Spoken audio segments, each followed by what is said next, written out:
চট্টগ্রামের আনোয়ারায় Chinese economic and industrial জোনে প্রায় $1.3 বিলিয়ন বিনিয়োগ ও 1 লাখের বেশি প্রত্যক্ষ পরোক্ষ কর্মসংস্থানের সম্ভাবনা তৈরি হয়েছে এবং আপনি জানেন যে আজকে উদ্বোধন করা হয়েছে এবং পর্যবেক্ষকদের মতে এই প্রকল্প বাংলাদেশ চীন অর্থনৈতিক সম্পর্কের নতুন যুগের সূচনা। আপনি কি মনে করেন? এটা তো আমি ওয়েলকাম করব, ভালো যদি আমাদের কর্মসংস্থান হয়। আমাদের প্রধানমন্ত্রী চীনে গেলেন, সুসম্পর্ক ভালো হলে যদি করে অসুবিধা কি? আমাদের তো ভূ রাজনীতিতে একটা বড় শক্তির সাথে ব্যালেন্স করতে হয়। আমরা এমন পজিশনে আছি, একটা বড় প্রতিবেশী আছে, সবসময় জ্বালাতন করতে পারে, ঝামেলা। তো ওইটাকে যদি ব্যালেন্স করতে হয়, এটার সাথে তো আরেকটা বড় শক্তিও আমাদের দরকার।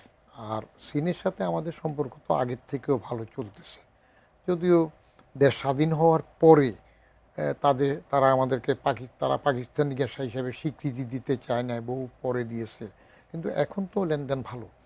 এটা যদি হয়, আরও বিনিয়োগ যদি আসে, এটা আমাদের জন্য ভালো, ওয়েলকাম।